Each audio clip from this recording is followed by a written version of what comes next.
Welcome back to Blurred Summits. Today we have with us Daniel, Jamal here to talk about change. Do people actually change? What does this mean for our lives? And how will this change be impacted after COVID? Do you think people change? Do I think that people change? Yeah, do people change? Yeah, sure. All the time. All the time. Okay, so let's say somebody betrayed you in your past. Yeah. Do you think they could ever change to be trustworthy? No, because the way I see it, and it's like what we were talking about before, something that Matthew McConaughey said, right? You have 100% of my trust until you don't. Yeah, but what if they change? They're a different person now. But I've already come to my conclusion, right? I don't trust you anymore. And them changing, them saying or doing something to me that they didn't mean to say, if it is at the expense of my well-being, it doesn't matter where they're coming from. It doesn't warrant them doing that thing. I'm a huge advocate for understanding people. Yeah, it's fine. Knowing where people are coming from and being forgiving to people, especially when they don't mean to do that thing.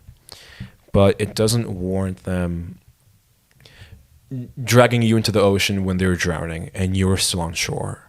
And they were saying, just come with me. Right? And now you're drowning with them. Mm-hmm. It doesn't warrant any of that at all. So let's say it's been a while. You haven't seen this person in a long time. Yeah. They're a different person now. Everything about him's different. Mindset's different. They appear to be better. Yeah. Right? Do you think people can change? Why not give them another shot? Because I gave them a shot before. But now they're different. Right. I don't. You only have so much to give. I feel like, and I think we should be very limited with the amount of shots we give to other people. Very limited with the amount of second chances we give to other people as well. I will recognize that they have changed. Matter of fact, I will do my best to recognize how much better they are than me right now, emotionally and psychologically and financially, everything. I'll recognize that. But I knew them at a time when they weren't always like this. And if I choose to associate them for the next 100 years to that person that they were, as long as it was something that was at the expense of my well-being, I think that's fine. I think it's okay. I recognize you've changed, but in my eyes, I knew you at a time when you were trying to hurt me, when you had bad intentions. So you've changed. Yeah. Are you okay with people holding you to that same standard? Yeah. So like a person from your past, Yeah. let's say that you've done wrong to, they say, even though you've changed, you become a better person. Yeah.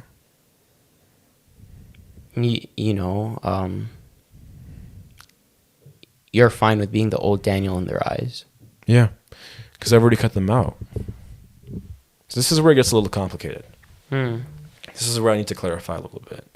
If I have already cut them out and I don't associate with them anymore, I couldn't care less if they view me as the old Daniel that I've killed off or the new Daniel, or honestly any Daniel, even the one that probably never existed. You see what I mean? But if it's a friend that I've been with for a long time and they're watching me change, I should be able to trust that friend enough that when I change for the better, that they will also hold me to that. I think it's a sucky thing to get beaten up for someone that you aren't anymore. It's like, beat me up right now. Beat me up for being the Daniel who changes university programs and what he wants to do every single 5 minutes. Beat me up for that. But don't beat me up for the Daniel that I was 4 years ago. That's a sucky thing to feel. Right? To the people who are still in your life right now. To the people who are still in my life, who've been with me the entire... Right. To the but people who are they're not. gone, if they're gone... If they're gone, they're gone. Keep beating me up for whoever you want. I could care less. Exactly. You're effectively dead. Yeah, exactly. Right? Exactly. I guess that's where the saying "you're dead to me" comes from. Chihuahua versus Rottweiler. That's what it is. Right? They were barking the entire time. barking, running around me, and then I just sit there and I just whack my tail and I go, it's all right. Keep beating me up. It's okay. Because it's a whole different thing. It's a different person. I can barely feel your punches, exactly, because I don't associate with you anymore. Okay. This is a good point. The way... You're trying to catch me. You're trying to catch me or something. I know. I'm not trying to catch you. Yes, I'm you not are. trying to catch you. Ask your question. No. I was about to say that was a phenomenal point. No. Listen. Go ahead. Okay. The reason, correct me if I'm wrong. Yeah. The reason why. So, you believe people can change. Mm-hmm. They can objectively change. Yep. But subjectively, people don't change. So to my experience, that person who is in my past remains there. They don't change. No. Wait, what do you mean no? Say that again. So let's say in real life, Yeah. a person actually changes, Yeah. right? Let's say they have bad self, new self is good self, Okay. right? Because your experience with them was with the bad self, Yeah. then it doesn't matter what the objective reality is. If the bad self was at the expense of your well-being, If the bad self was at the expense of your well-being. then it doesn't matter if they change it doesn't matter what the new person is. Right. So essentially what it is that once the bridge is burned, Yeah. you can't rebuild it. You can, but you shouldn't feel obligated to. There should be no obligation to renew trust with someone who hurt you. Just because they're better now. Is that what you're exactly. saying? It doesn't change the fact that they hurt you, especially if that hurt is kind of still lingering there. Okay. If you're still recovering. Okay. For people in my past, if I was a douchebag to them and I was at the expense of their well-being, they have every single right to keep seeing you as a douche. Exactly. And they should not feel obligated to renew their trust. Yeah. Because, reality is reality, and what has happened has happened. It has happened. So it's not your right to Yeah. tell the person, you need to perceive me in this way. Just like how it's not other people's rights for them to come to me and tell me, you need to perceive me this way. Yeah. Listen, there's so many variations of reality that we're living in. Mm-hmm. In my variation of my reality, I don't even know who that old Daniel is. For some kid in Churchill, grade 12, they know that Daniel was a douchebag, and that's okay, because that's their variation of their reality. They shouldn't have to time travel into mine, and I shouldn't have to try and time travel into theirs. Yeah. There's no point in doing that at all. So in a weird sense, there's more than one Daniel Jamal that lives out there. There's a billion, man. Right? And they're all extremely handsome. And they're all extremely handsome. Yeah. Okay. I like that. Okay. So it's pretty much what is your business and what isn't your business. Right? For me, living my own lived experience, my own life, I get to perceive whatever reality I want. And the other person gets to perceive whatever reality they want. It's none of my business what their reality is, and it should not be their business what my reality is. Yeah. Interesting. Right. Yeah, I like that. I really like that, because what it allows a person to do, I think, is that it lets you move on with your life. Yeah.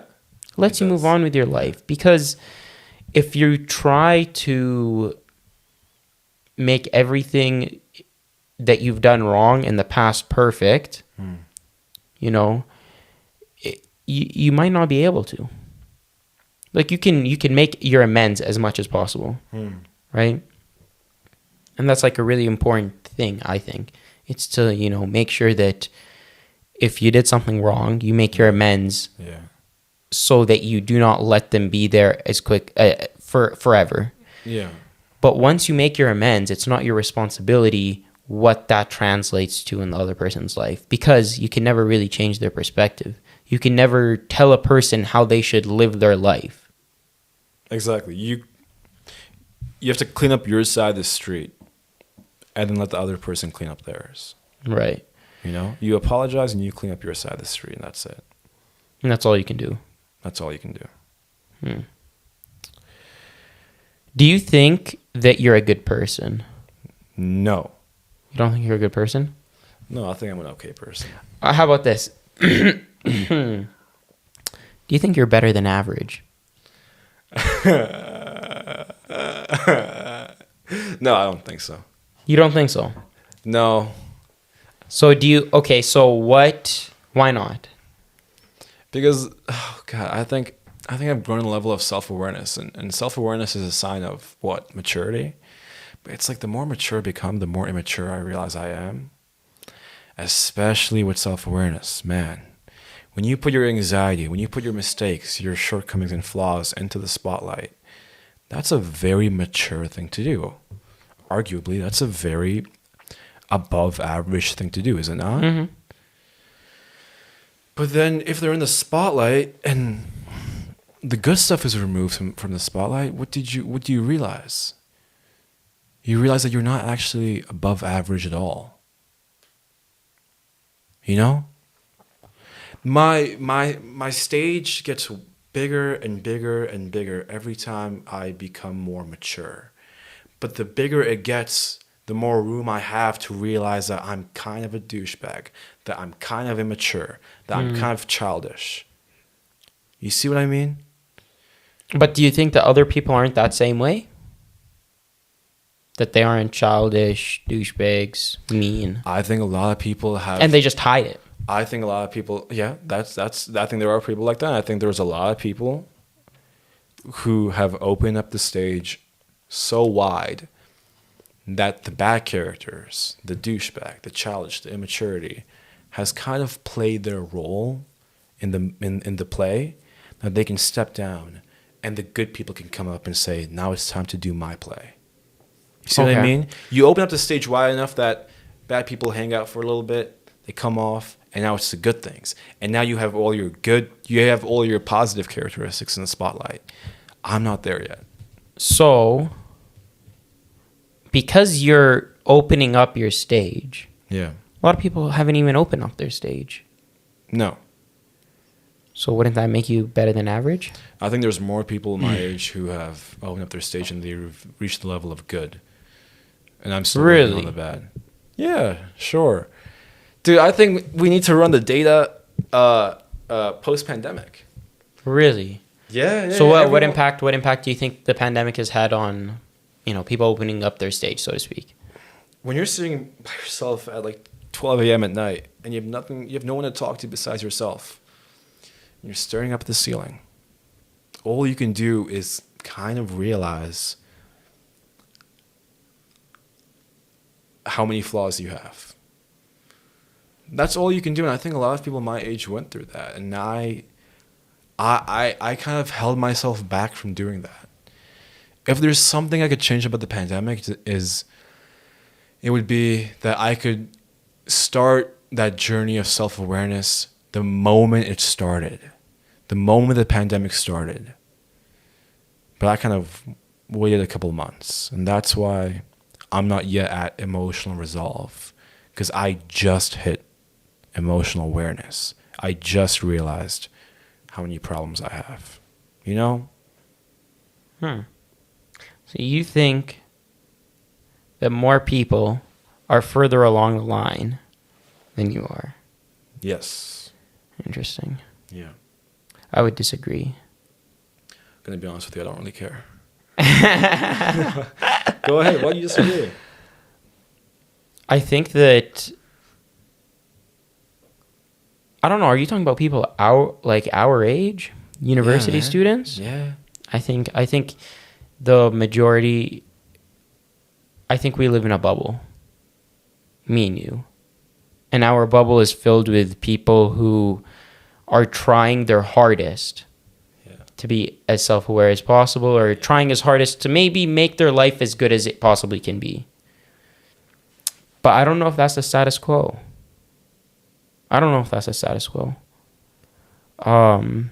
Maybe only time will tell. Maybe once we go back and to university will kind of get a bigger sample size and be able to determine that a little bit more. Yeah. Interesting. Yeah, how much has the pandemic changed people our age, university students? That's interesting. Because there are stereotypes for a reason. You're a big advocate of this, right? Bro, stereotypes are accurate for the most part. For the most part. The older you get, the more they make sense. Yeah. They're generalizations. Like, obviously not every person fits into a stereotype, but like cliches, stereotypes, the reason that they exist is because there have been a series of experiences, and this is kind of a general trend. It doesn't mean that we should judge people based off them, or that we should, say that this is your reality, right? Yeah. Because of a certain stereotype. But I think that stereotypes or cliches have a reason for existing, right? They came into existence because of maybe a certain truth. Exactly. BMI doesn't work for individual persons, but if I'm trying to figure out, like you said, obesity rates in Canada, I'll use the generalization of BMI. So there are stereotypes for university students, a lot of them. Mm-hmm. How many of them are actually going to last after, like, the moment we go into university this September? Considering the level of self-awareness that people have grown, considering maybe the level of mental, the mental toll people have taken on the pandemic. Some people went down, some people went up. I'm not going to lie. I have no idea. I think that the first month back in university is going to be a very interesting month. It's going to be a trip, dude. I think it's going to be a very interesting month because everyone has changed. Yeah. But in what way? Right. How have they changed? Have they changed? Maybe some people haven't changed at all. But if some people haven't changed at all and some people have changed, now this is a mesh. How is that going to play into one another? And none of the stereotypes are applicable anymore. That's the crazy thing. Isn't it? Because if everyone's changed and the generalization of the stereotype applies to most people, well, most people have changed.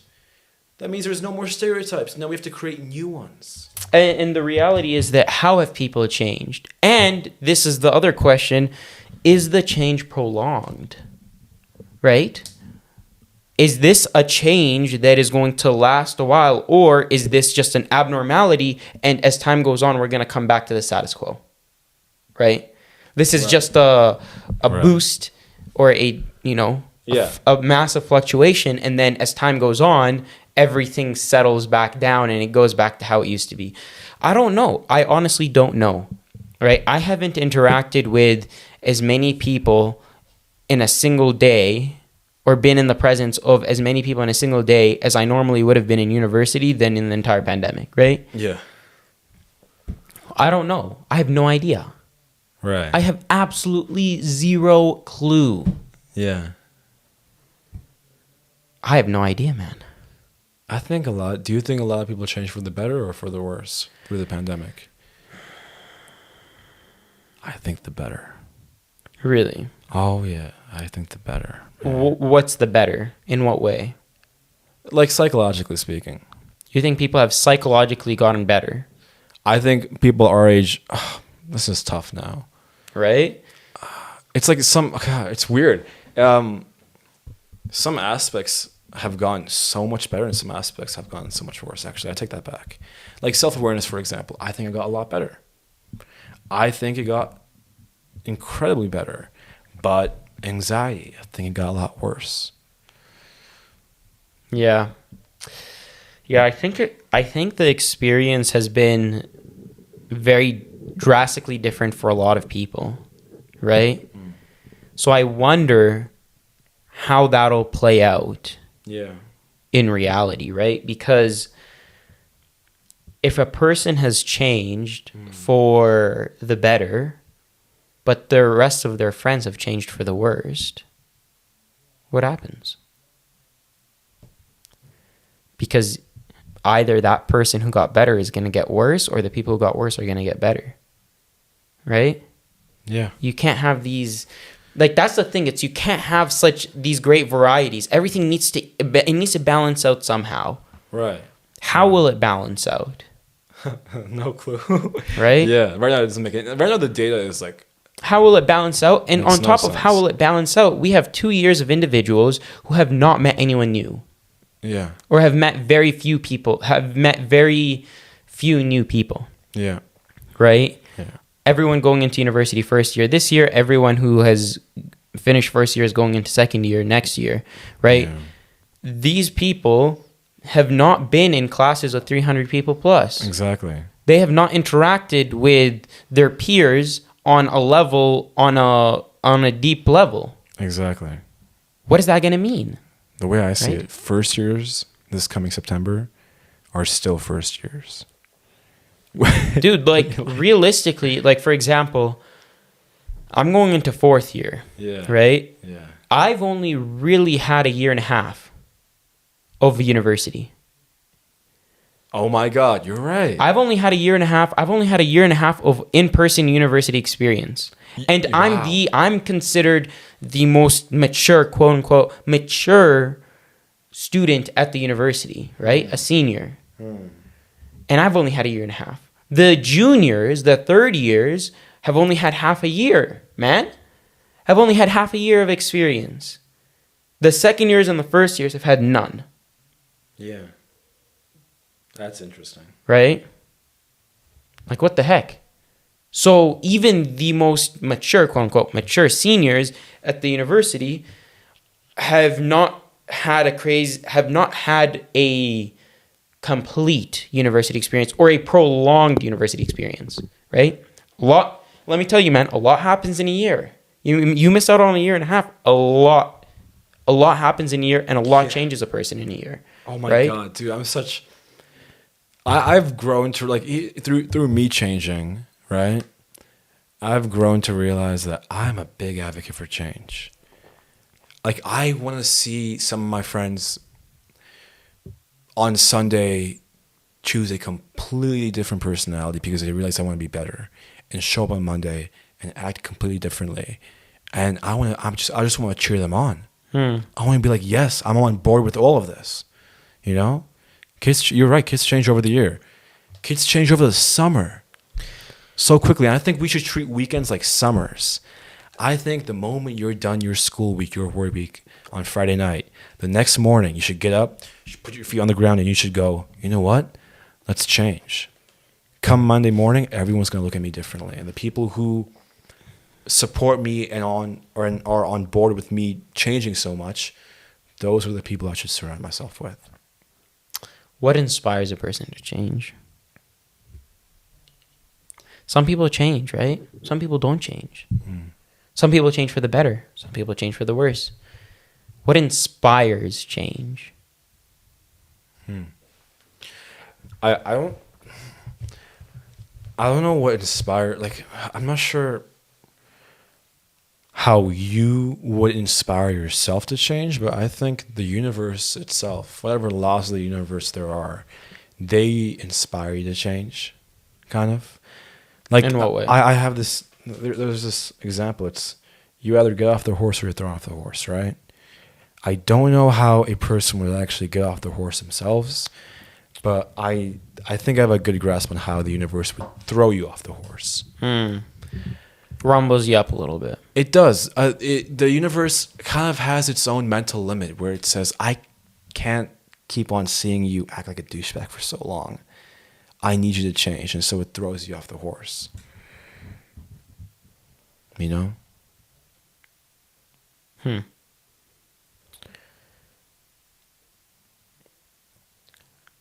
You think that all the times you have changed, you have been thrown off the horse? Every single time.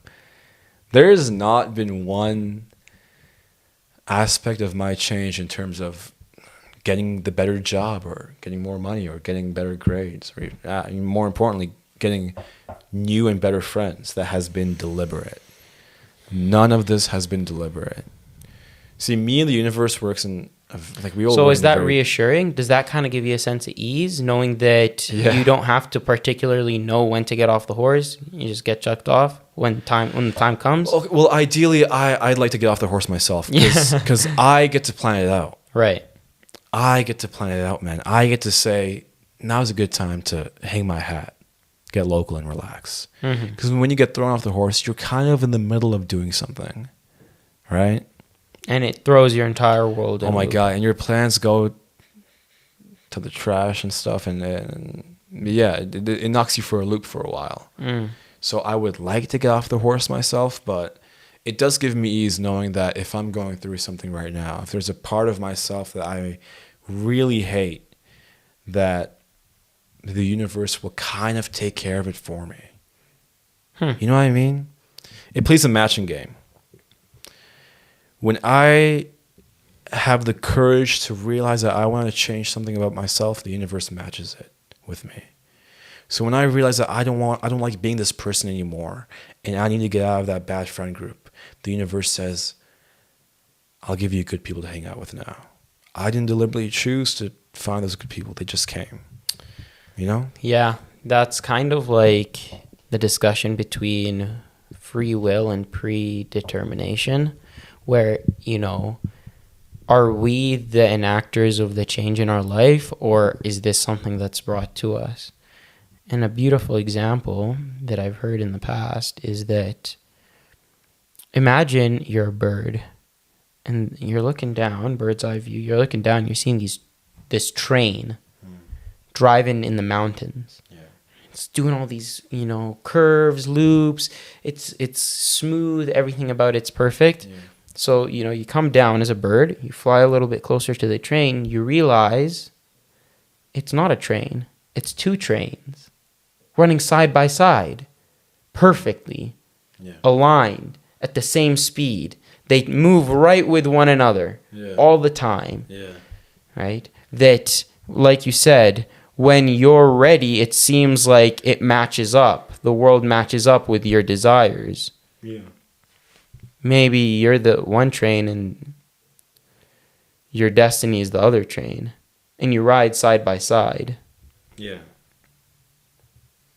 I think that right there is a perfect example of how to describe why everything is going to work out the way that it should, and for the best. Mm-hmm. It's because there's another train beside you, like you said. It's almost like it's making sure that you're doing okay, right? Perfectly synchronized. It's like the driving instructor who has a set of brakes in his passenger seat. Not a lot of cars have that. Not your car, right? Not my car. But the universe has a pair of brakes in its seat. Even though you're the one who's holding the wheel, it's there to help you out. It's there to guide you. Thank you guys so much for tuning into today's episode of Blurred Summits. If you enjoyed this podcast, think of one friend who could benefit from the information that we talked about today, and be sure to share this podcast with them. Catch the full video podcast on YouTube. The full audio podcast is out on all platforms. And be sure to follow us on Instagram for more content. Thank you.